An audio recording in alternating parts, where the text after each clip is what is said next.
미국 대선이 트럼프와 바이든의 대결이 아니라 자유와 공산주의의 대결이라는 것은 에포크 타임스 사설에서 발표했고 지난 방송에서도 언급한 바 있습니다. 미국 대선은 우리가 상상하지 못했던 진상을 하나하나 드러내고 있습니다. 오늘 로마 바티칸 시국, 즉 교황청에 관한 이야기를 할 예정인데 가톨릭 종교나 신도를 비방할 목적으로 하는 것은 아니니 오해 없으시기 바랍니다. 위키백과에 의하면 세계 가톨릭의 본부인 교황청은 바티칸 시국이라는 하나의 국가 조직으로 되어 있습니다.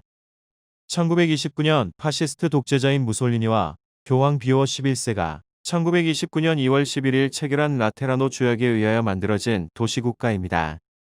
독재자와 손을 잡은 점에 관하여 비오 11세는 비판을 받기도 합니다. 어쨌든 바티칸은 세계 177개국과 외교관계를 맺고 있는 하나의 신권국가입니다. 위키백과에 의하면 바티칸 시국의 경제는 유일무이한 비영리적 경제로 전 세계 가톨릭 신자들이 보내는 봉헌금으로 재정적인 지원을 받거나 우표와 기념품 판매, 미술관 입장 수수료, 그리고 출판물 판매 등으로 재정을 충당한다고 되어 있습니다. 미국 대선에서 트럼프를 돕고 있는 리누드 변호사는 마샬 보고서라는 사이트를 소개하였습니다. 그 내용은 가히 충격적입니다. 남북전쟁 후 재정난에 시달리던 미국 연방의회가 1871년 교황청으로부터 차관을 대부받는 계약을 체결했고 계약서의 당사자 표시는 워싱턴 DC 주식회사로 되어 있다는 것입니다. 아마도 채권자와 채무자라는 가불관계에서 채권자인 교황청의 요구에 따라 워싱턴 DC 법인이 만들어진 것으로 추정됩니다. 1871년 그랜트 정부의 반란적인 결정에 따라 헌법을 다시 쓰고 위 더 피플과 헌법의 권한은 새로운 법인으로 이전되었습니다. 이로써 미국 시민들은 워싱턴 DC 법인의 자산으로 편입되었습니다.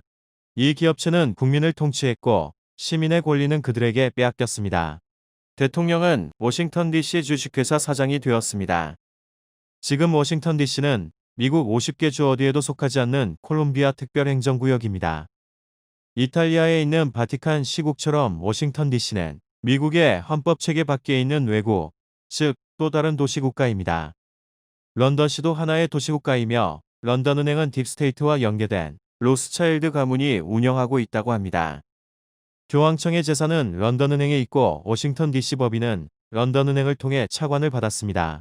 매년 미국 정부는 국민의 세금을 거두어 워싱턴 DC 법인 명의로 국가부채에 이자를 지급해오고 있습니다.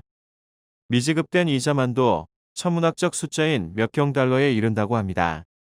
이것이 사실이라면 미국은 이미 채무불이행 상태에 빠져 파산한 것입니다. 로스차일드 가문은 미국의 이 노예계약과 깊은 관계가 있을 겁니다. 얼마 전 로스차일드 가문의 후손인 벤자민 디 로스차일드가 갑자기 죽었다는 보도가 있었습니다. 사실은 죽은 것이 아니라 생명의 위협을 느끼고 죽은 것으로 위장하고 피신했다는 이야기도 있습니다. 이것은 이야기입니다. 1871년은 남북전쟁 당시 북군 사령관 출신 율리시스 S. 그랜트가 18대 대통령으로 있던 때입니다.